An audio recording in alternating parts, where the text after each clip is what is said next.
masters of speed. This is Formula One.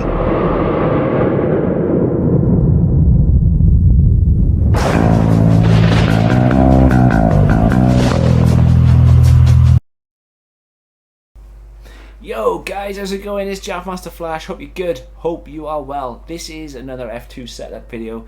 We are at Imola. We start in P10, still with Theo Puche. Should we get into it? So yeah, let's go. 5 red lights.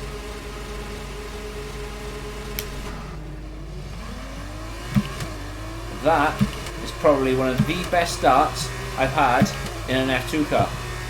It really, really is.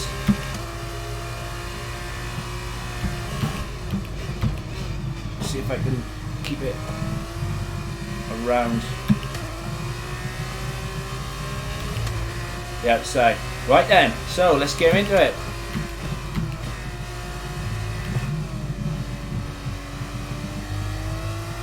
As I am full concentration mode. So yeah, let's get into it. Imola, absolutely awesome circuit. Love driving around Imola, especially in F1.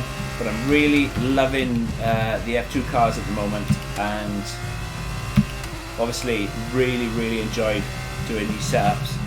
I did it for F1 2021 and absolutely had so much fun, and just doing it to help you guys. So let's go. The reason why I think I like F2 cars so much is they don't have any ERS, so it's completely on. It's completely reliant on driver skill and setup. So, for an example, if you're racing with a group of guys and they are running lower downforce than you, 9 times out of 10 you might be able to get them in the corners, but they'll be able to get you in the straight. And the straight at Imola is huge, absolutely humongous. Hence the reason why DRS is so powerful around here. And you have to remember as well, I've set these cars up as if I was going to race humans, not race against AI. As I do a lot of league racing, absolutely love league racing, and the reason why I set cars up is because trying to give the people that know very little about how to set a car up or how to get better some help, and that's it. And that's the reason why I set the cars up.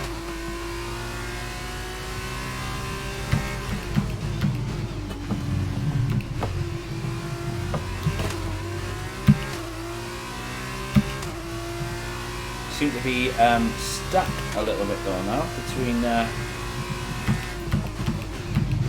Fittipaldi and 2 one behind.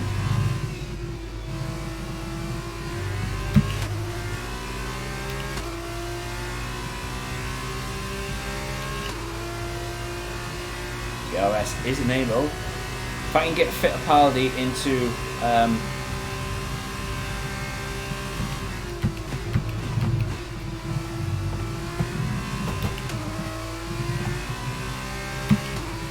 the left-hander uphill, should be okay.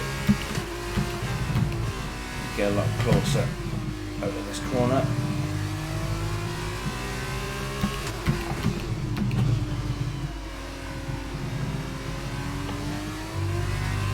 Just going to be a straight drag race now to the top, and basically who blinks first.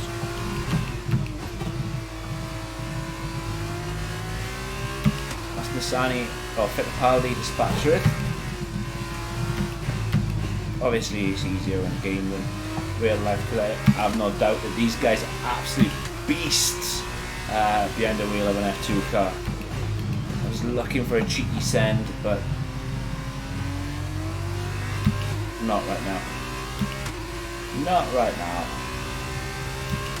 Don't know if I actually did damage Fittipaldi's car then, because he seems to have dropped back a heck of a lot.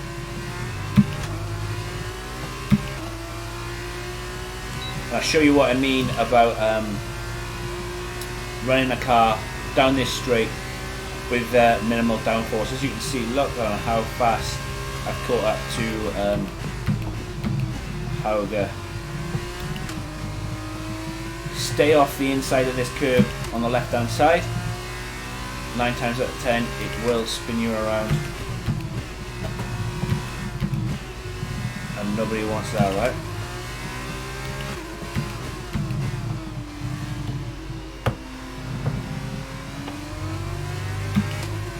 The slipstream on this as well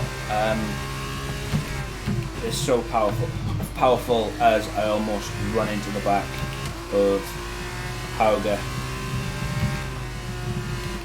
because he made a mistake and a lot of that, which, trust me, a little bit of wee did come out. Let's see if I can't get Nasani down the back straight.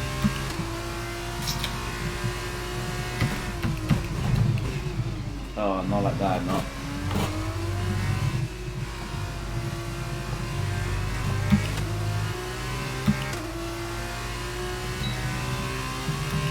He definitely hasn't got. Final lap of the race.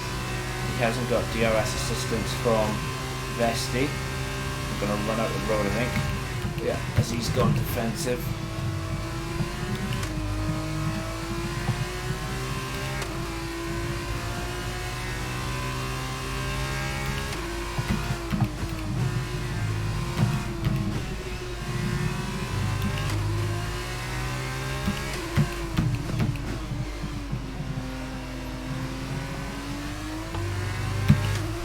Straight drag race down up the hill, and if I can't get him here,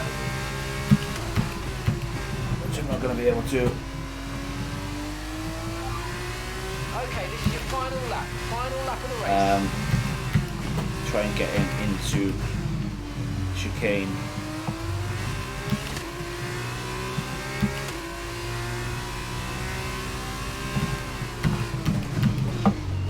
So I went for a cheeky send.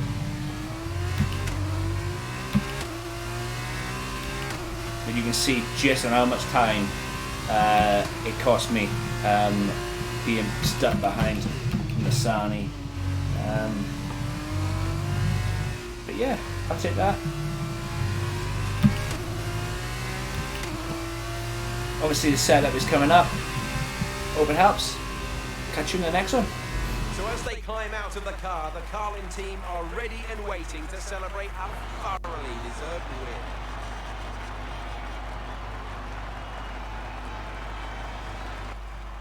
So, Davide, how exactly did they set themselves apart from the pack today? This race, this win, was about one thing and one thing only: consistency. Anyone can be quick for just one lap, but there's a difference between that and being quick every lap, over and over and over. If you can do that, if you can gain ground when your opponents make mistakes, but then not make mistakes on your own, you can just push and push. As we can see, it's time for the podium. And I can see the Carlin team underneath our commentary box going crazy as their driver walks out. It was a great win, and it means a great deal to this team.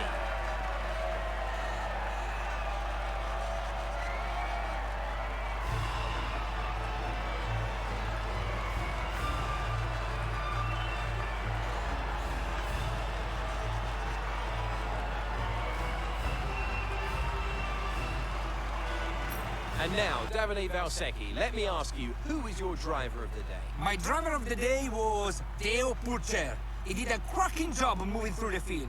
Just a very good race. There will be plenty more twists and turns to come this season. I hope you'll join us at the next race when Formula 2 returns. So, this is the setup for Imola, and this is where I've gone with.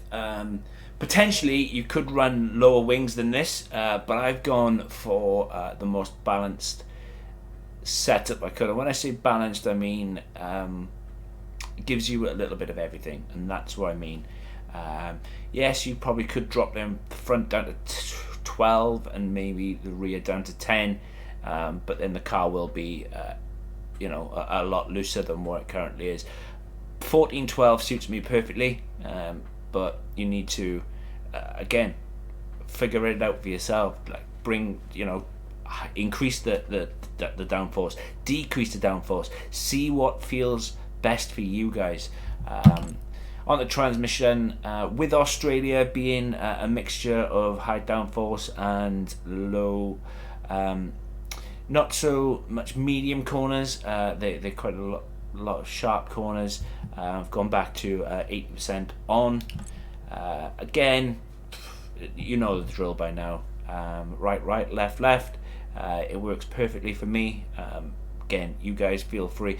The problem, some of the circuits out there, Hungary, Baku, Monaco, there is a high percent chance that I will change the rear toe and to give more stability, but for the majority of circuits, I always run right, left. Suspension, with Monaco having the double right-hander uphill, the chicane, there's a lot of almost 90 degree corners. Again, I've reverted back to a stiffer front end of the car. The car just, feels a lot better, feels a lot more planted to me. But again, it's for you guys to chop and change and play and find something that makes you feel better as a racer. Because remember, setups are only guides. So I've gone with 7.3, 7.4, 5.4. Pretty much the reason why I've gone with 5.4 is to make that car a little bit more stable. Obviously, the lower the ride out at the rear, the more stability you'll get. However, there is a trade-off, because you need to make sure that the car does not bottom out, because if the car bottoms out at any given moment, you could just be spun around, because when the car compresses, if you hit a bump, it can shoot you back up, you can lose downforce and spin a Rooney. Again, I've said enough of what I need to say about brakes. Use your own. And tyres, I've gone for 22.5 on the front, which is pretty much standard. There are a few circuits on the grid that I would change to 22.8 or maybe 23. I would never go no higher than 23, but again, that's on you guys. And 21.0 on the rear. Hope you guys get use out of this circuit. Would love to hear from you if you do. Even if you don't, if there's some things that you think that I could make better, would love to hear some feedback. And remember, I do this not to help the intermediate to advanced guys.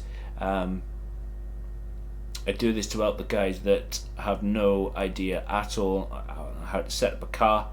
I also don't claim to be a setup god, and I also don't claim to be the fastest driver in the world either. I do this to help the guys that have no knowledge at all, and if it helps one person, then for me the setup has done its job. But remember to do all that good stuff, like hit that like button, hit that subscribe button. I'll catch you in the next one. Peace.